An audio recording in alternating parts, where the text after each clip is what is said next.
तो उस शेयर्स को मैं बेचता और उस शेयर से मुझे पैसे मिलते और थॉट ये था कि इसी पैसों को लेकर वो नई कंपनी स्टार्ट कर रही है। हमने उसे पर्सनल पैसा दिया और 1 साल में उसने हमें 126% रिटर्न्स निकाल कर दिए। फैमिली मेंबर्स का पैसा डलवाया और फ्रेंड्स एंड फैमिलीज का मिलाकर 14 करोड़ रुपया इन्वेस्ट कर दिया उसके साथ। क्या लगता है अगले साल क्या हुआ?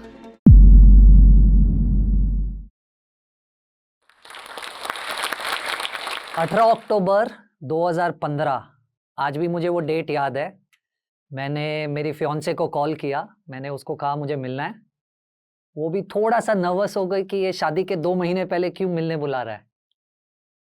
मिले, मुझे उसको कुछ कहना था शादी के पहले और कहना ये था कि मैं बैंकरप्ट हो चुका था क्योंकि मैंने कुछ एफएनओ पोजीशंस ऐसी ली थी जिससे मुझे ऐसा लगा था कि मैं पैसा बनाऊंगा, शादी का खर्चा निकल जाएगा। पर अनफॉर्चुनेटली उस एफएनओ पोजीशन की वजह से मैं हो चुका था बैंकरप्ट और अब मुझे उससे ये कहना था कि शायद हमें कोर्ट मैरिज करनी चाहिए क्योंकि आज मेरे पास पैसा नहीं है आउटडोर वेडिंग करने के लिए। ये जर्नी जो आज मैं आपके सामने बताने वाला हूँ वो शुरू हुई थी मेरी 8th स्टैंडर्ड से। आज तक मैं तकरीबन 3 स्टार्टअप्स में फेल हो चुका हूँ, 2 बार बैंकरप्ट हो चुका हूँ, पर आज 2 कंपनीज चलाता हूँ, 160 लोगों को एम्प्लॉय करता हूँ और तकरीबन 15,000 करोड़ रुपए का एसेट अंडर मैनेजमेंट मैनेज करता हूँ। हाय एवरीबॉडी, मेरा नाम कीर्तन शाह है। मैं एक एंटरप्रेन्योर हूँ, एजुकेशन बिजनेस चलाता हूँ फाइनेंशियल प्लानिंग एकेडमी के नाम से और वेल्थ मैनेजमेंट बिजनेस चलाता हूँ क्रेडेंस फैमिली ऑफिस के नाम से। मेरी जर्नी पता नहीं इंस्पिरेशनल है या नहीं, पर बहुत धक्के खाए, बहुत बार फेल हुआ हूँ और आज भी पता नहीं शायद सक्सेसफुल हूँ या नहीं। मैं खुद भी ये जानने की कोशिश कर रहा हूँ कि क्या मैं एक एवरेज बंदा हूँ, क्या मैं ब्रिलियंट हूँ या सिर्फ लकी हूँ। मेरी जर्नी कभी भी लीनियर ऊपर नहीं गई है और यही समय था जब मेरी लाइफ में सबसे बड़ा टर्न आया था। 12th स्टैंडर्ड, जिसमें कंप्यूटर साइंस वाले मेरे जैसे किसी एक स्टूडेंट से एक्सपेक्ट किया जाता था कि आप पीसीएम में, फिजिक्स केमिस्ट्री मैथ्स में कम से कम 95% के ऊपर स्कोर करेंगे और कंप्यूटर साइंस जो ये स्पेशल सब्जेक्ट जो हमें दिया गया था बायोलॉजी और हिंदी के सामने, वहां हमें स्कोर करने की अपॉर्चुनिटी मिलती थी जिसकी वजह से हमारा ओवरऑल स्कोर काफी अच्छा हो जाता था। अनफॉर्चुनेटली एक्सपेक्टेशन जो मुझसे 95% और ऊपर की थी पीसीएम में, मुझे पीसीएम फिजिक्स केमिस्ट्री मैथ्स में सिर्फ 48% आए थे।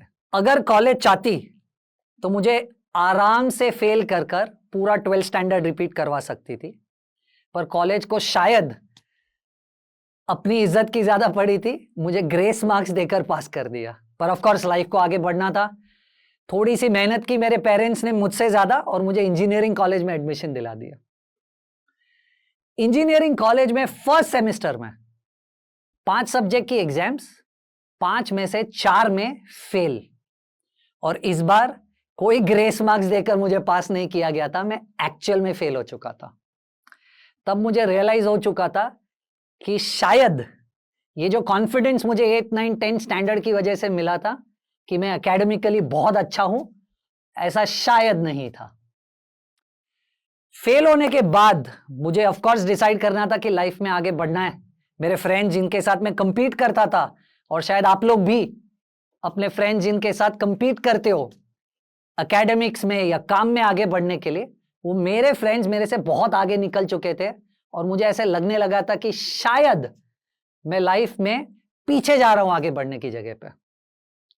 तब मैंने इंजीनियरिंग छोड़ी, बीएससी मैथ्स में एडमिशन लिया, पर बीएससी मैथ के साथ कुछ करना पड़ेगा ऐसा दिमाग में डेफिनेटली चल रहा था क्योंकि मेरे फ्रेंड्स आगे चले गए।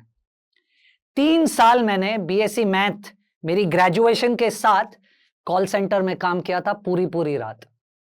पर यह मेरी लाइफ का एक चेंजिंग मोमेंट था क्योंकि इस कॉल सेंटर की वजह से मुझे ऐसा लग रहा है मुझे finance team management, global clients के साथ बात करना और टीम कोचिंग या ट्रेनिंग का एक्सपीरियंस वहीं से मिला था।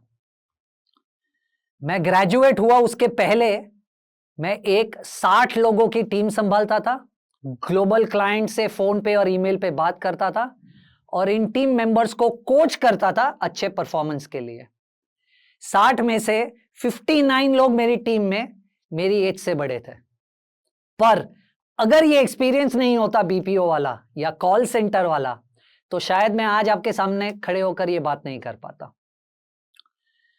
वो यही एक्सपीरियंस था जिससे मुझे पता चला शायद कि प्रैक्टिकली मुझे फाइनेंस में ज्यादा इंटरेस्ट है, क्योंकि मैं जितने भी प्रोजेक्ट्स में काम कर रहा था उन 3 सालों में वो सब क्लाइंट्स फॉरेन बैंक्स थी।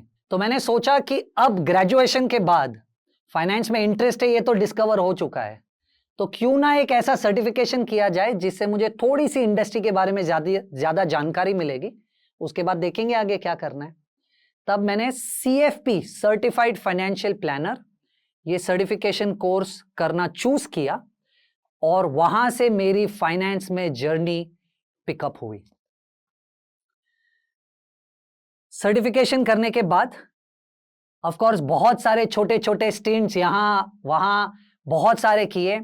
इनफैक्ट इमीडिएटली सर्टिफिकेशन खत्म होने के बाद हमने एक फाइनेंशियल प्लानिंग कंपनी खुद की भी चालू कर दी, क्योंकि शायद एकेडमिकली वो जो अच्छा स्कोर किया मैंने CFP सर्टिफिकेशन में, मुझे ऐसा लगा कि शायद मैं एक फाइनेंशियल प्लानर बन गया हूं। 4 महीने बाद उस कंपनी को बंद करना पड़ा, क्योंकि मैं 4 महीनों में समझ गया था कि जो मैं समझा हूं सर्टिफिकेशन के थ्रू बहुत एकेडमिकल था और मुझे प्रैक्टिकल लाइफ में फाइनेंशियल प्लानिंग का कोई अंदाजा नहीं था।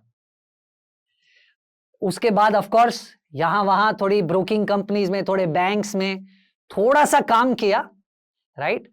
पर जैकपॉट लगा थोड़े सालों के बाद, जब एक BSE लिस्टेड NBFC में काम करने का मौका मिला।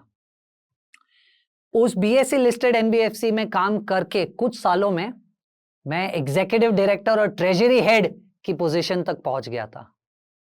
तब अगर मैं पीछे देखता तो मुझे अपने आप पे खुद भी भरोसा नहीं था कि मेरे जैसा कोई एकेडमिकली इतना फेलियर आदमी प्रोबेबली किसी एक BSE लिस्टेड कंपनी में एग्जीक्यूटिव डायरेक्टर की पोजीशन तक पहुंच सकता है।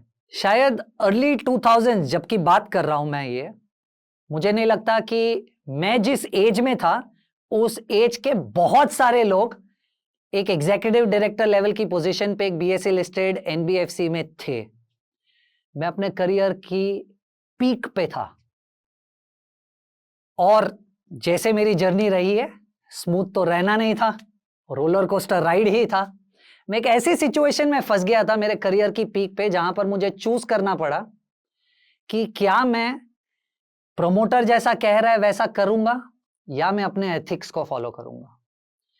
अनफॉर्चुनेटली मैंने चूज किया मेरे एथिक्स को फॉलो करना और मेरे करियर की पीक पे मुझे उस जॉब से निकाल दिया गया। एक अपॉर्चुनिटी तो मेरे पास जरूर थी। इस जॉब एक्सपीरियंस के दौरान बहुत सारी कॉलेजेस में मुझे बुलाया जाता था एज गेस्ट स्पीकर, और फीडबैक थोड़ा सा ये था कि मैं पढ़ा पा रहा था उस फिक्स्ड इनकम सब्जेक्ट को। तो मैंने सोचा क्यों ना इसी को थोड़ा सा एक्सटेंड किया जाए और एजुकेशन में खुद अपना कुछ चालू किया जाए। पर ऑफ कोर्स पैसे कहां से आएंगे खुद का बिजनेस सेटअप करने के लिए? तो ये पैसे उसी कंपनी से आने वाले थे जिस कंपनी से मुझे रिजाइन करने पे मजबूर किया गया था।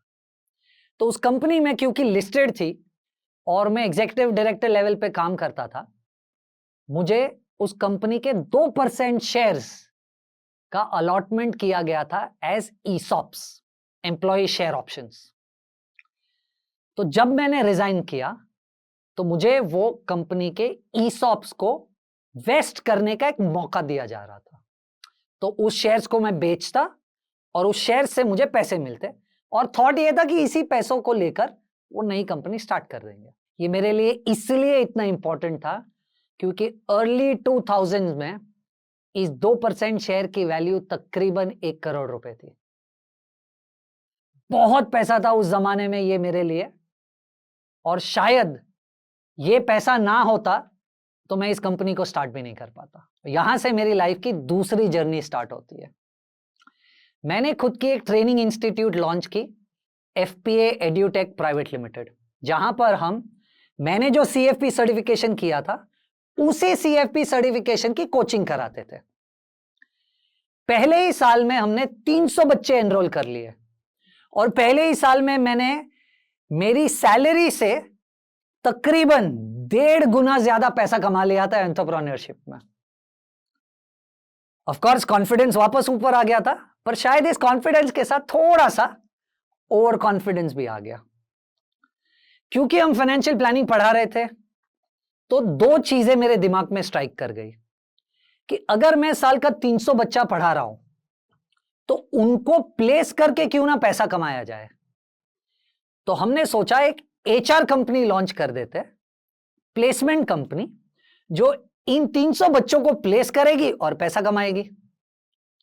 और क्योंकि अगर हम लोगों को फाइनेंशियल प्लानिंग ही सिखा रहे हैं तो क्यों ना हम वापस एक फाइनेंशियल प्लानिंग कंपनी स्टार्ट करें, क्योंकि अब तो थोड़ा सा एक्सपीरियंस भी हो गया पैसे मैनेज करने का।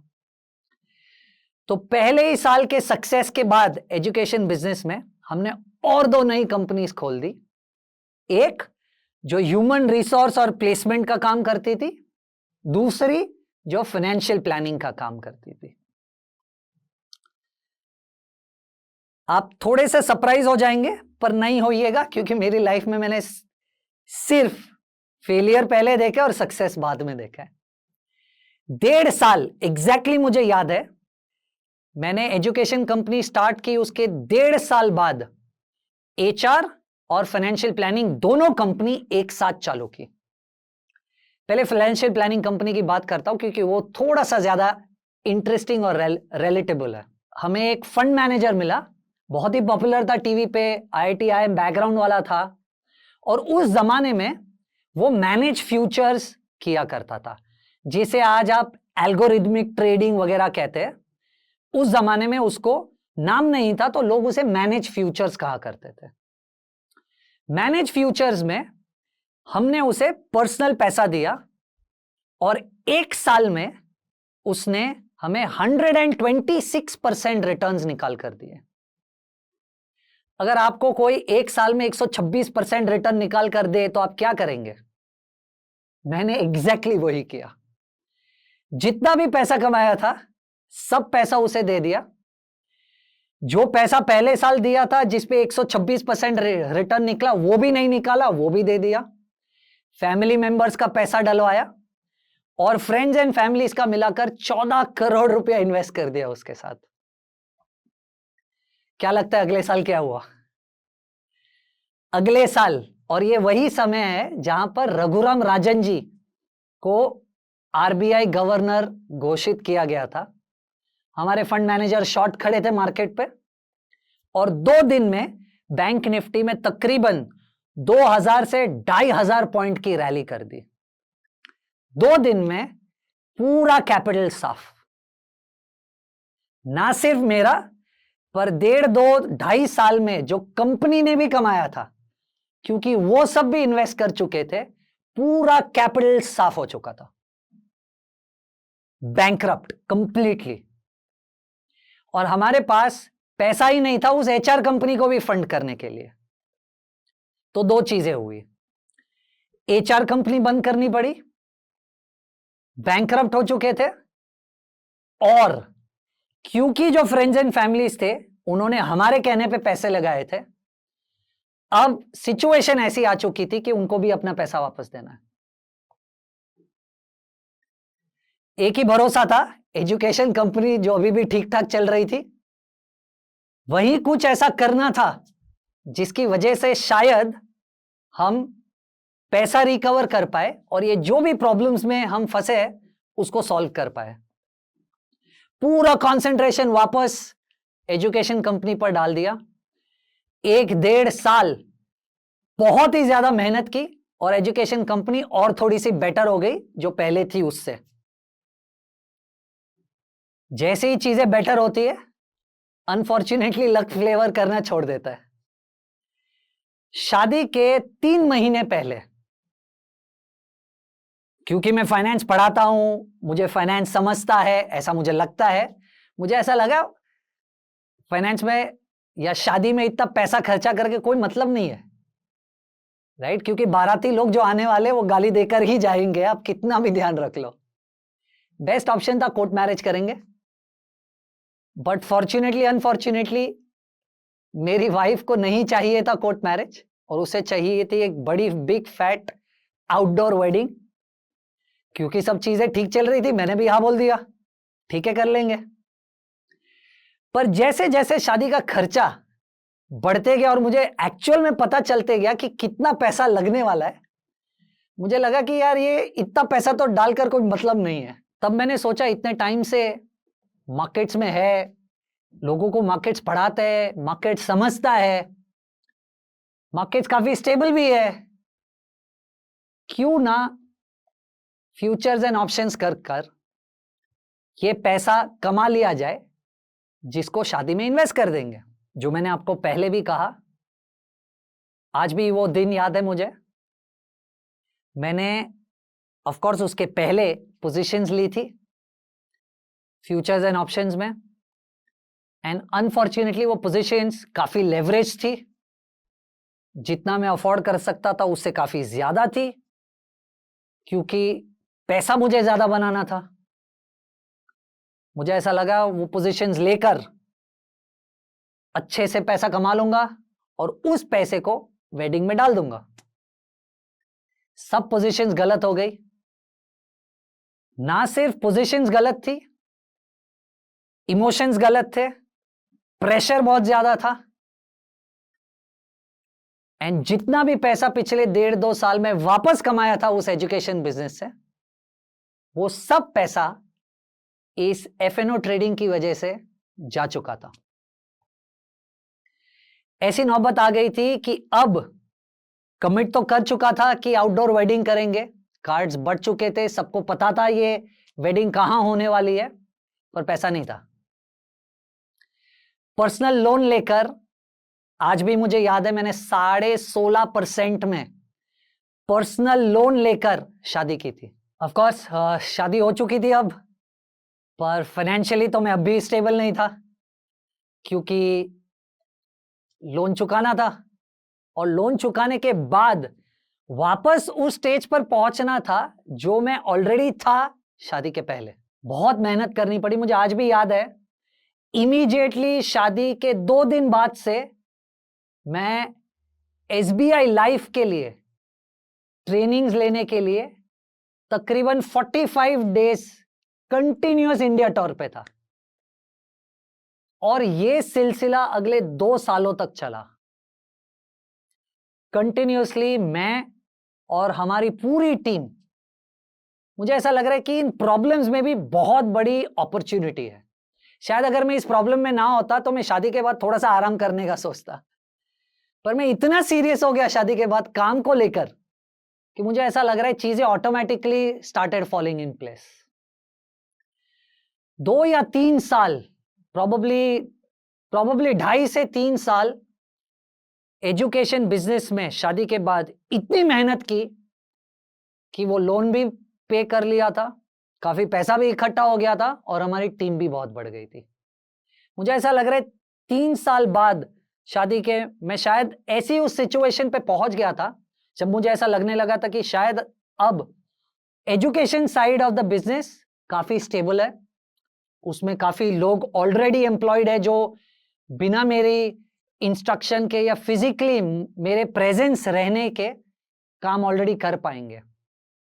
और क्योंकि हम बहुत सारी कॉर्पोरेट ट्रेनिंग्स कर रहे थे उस जमाने में, जबकि मैं इंश्योरेंस कंपनी के एजेंट्स को ट्रेन करता था, म्यूचुअल फंड कंपनी के डिस्ट्रीब्यूटर्स को ट्रेन करता था, स्टॉक ब्रोकिंग फर्म्स के सब ब्रोकर्स को ट्रेन करता था, मुझे ऐसा लगने लगा था कि आज भी ये जितने भी इंटरमीडिएटरीज है जो लोगों का पैसा संभाल रहे हैं, वो अनफॉर्चुनेटली उस लेवल का नॉलेज आज भी नहीं रखते। इसलिए वापस वो पुरानी वाली जिंदगी में जाने का मौका मिला क्यों ना एक वेल्थ मैनेजमेंट कंपनी वापस लॉन्च की जाए। पर इस बार मैं ज्यादा एजुकेटेड था, प्रैक्टिकली मुझे काफी चीजें पता थी। 2 बार बहुत बड़ी बड़ी गलतियां कर चुका था मार्केट्स में, मुझे डेफिनेटली ये पता था क्या नहीं करना है। एंड थैंक्स टू दैट हमने वापस एक वेल्थ मैनेजमेंट सेटअप चालू किया। छोटे से स्टार्ट किया, फोकस पूरा SIPs और म्यूचुअल फंड से रिलेटेड इन्वेस्टमेंट अपॉर्चुनिटी पे था, क्योंकि शायद आज इंडिया में ये एक लौता ही ऐसा प्रोडक्ट है जो मुझे ऐसा लग रहा है सबसे ज्यादा रेगुलेटेड है, सबसे ज्यादा ट्रांसपेरेंट है, और एक ही ऐसा प्रोडक्ट है जिसमें आप fixed income, stocks, international markets, gold, जो चाहिए उस एसेट में इन्वेस्ट कर सकते हो। धीरे धीरे धीरे करके SIP बुक बढ़ाने पे फोकस था, और क्योंकि सोशल मीडिया का पावर मुझे पता था, मैं सोशल मीडिया पे बहुत ज्यादा काम करने लगा, एजुकेशन स्प्रेड करने लगा, financial planning, wealth management, investment, गोल बेस्ड प्लानिंग को लेकर, कि मुझे वहां से बहुत ट्रैक्शन आने लगा। आज तकरीबन, if I am not wrong, हम ये बिजनेस पिछले 8-8.5 सालों से चला रहे। 64 मेंबर की रफली टीम है, 4 इंडिया ऑफिसेज है, 1 सिंगापुर ऑफिस है, और आज हम तकरीबन 304 बड़ी बड़ी फैमिलीज और 550 मिड साइज फैमिलीज के लिए तकरीबन 15,000 करोड़ रुपए के एसेट्स मैनेज करते हैं। और मुझे नहीं लगता कि मेरी लाइफ में एडवेंचर खत्म होने वाला है, पर होप यही कर रहा हूं कि ये जितनी भी रोलर कोस्टर राइड्स ऊपर नीचे आगे पीछे जो मैंने एक्सपीरियंस की है, उसे सीखा यही हूं कि लाइफ में इजी पैसा नहीं बनता। इस वीडियो के बारे में अपनी राय नीचे कमेंट सेक्शन में हमें बताएं और अपने दोस्तों के साथ ये वीडियो शेयर करना ना भूलें।